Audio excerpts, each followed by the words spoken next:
here's a wonderfully abrupt and rude awakening for anyone who has worked in corporate or has come from a higher society route into the workplace, right? We've just been reached out to, and it's a very nice email from a recruitment company. And they're coming in, I'll read it out to you. I'm part of a founding team at this company. We're founded by Oxford and McKinsey alumni, blah, blah, blah, and it keeps going on talking about all of these accolades that the buzzword bingo that investors would find super sexy. And they're like, this is going to increase the likelihood that you succeed. And there's lots of stuff about this. And they're saying, to give you a sense of the candidates we represent, here's 2 active profiles.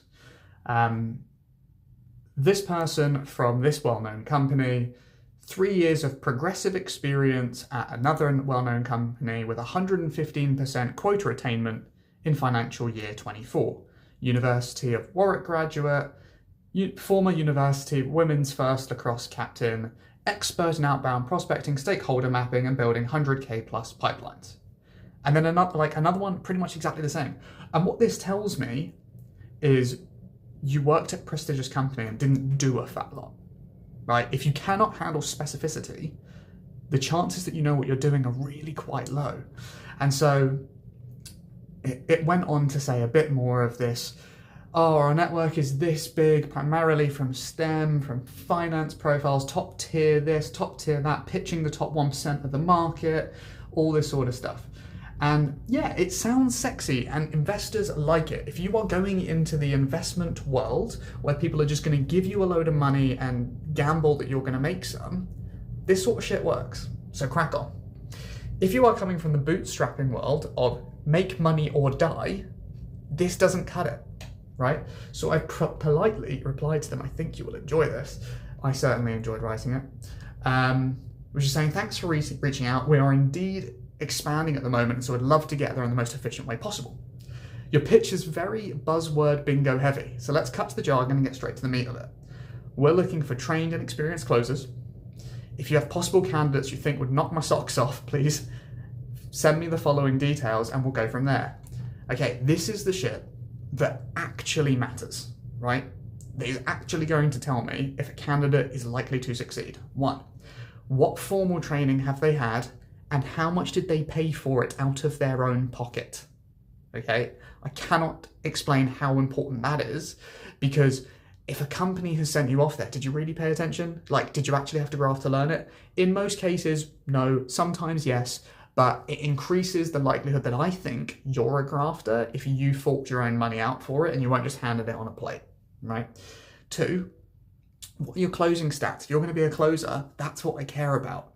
So what's your show rate? What's your close rate? What's your upsell rate? What's your average cash collected? Total number of closes you've ever done? Your average closes per week in your last role, so your sales velocity. And then info about your specific offer. This is data you can actually use to determine a successful candidate rather than subjective accolades of, ooh, shiny, lovely word. Why do I say this? I speak to a lot of people who come out of corporate. They went to a prestigious university, they went to corporate, they come out and they have worked in large companies where just doing stuff, these companies make so much money that just doing stuff, not very specific, niche, like direct, accurate stuff, causes things to work. If every single person on the planet knew about your product, you would be so wealthy beyond your wildest dreams, right? That is a hard, cold fact. Like, Coca-Cola doesn't have to come up with the best ads ever if they just put their name on every building. Now, they do that, don't get me wrong, but volume negates luck, and big corporate, they have so much money, they can just do volume. You don't have to be fantastic. Whereas if you don't make money today or your company dies, then the specificity of what you're doing is so much more precise.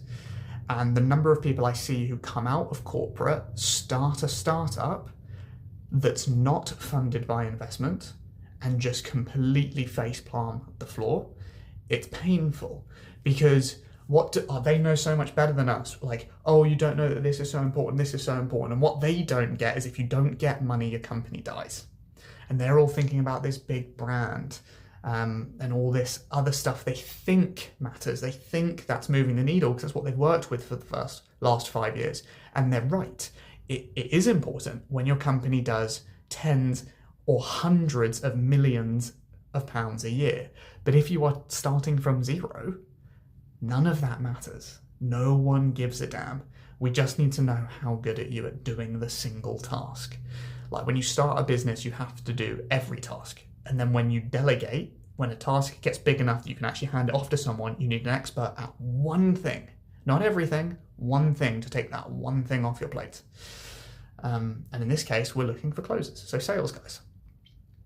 And this isn't account managers, different job, very different job. A closer is not the same as an accounts manager. But there you go.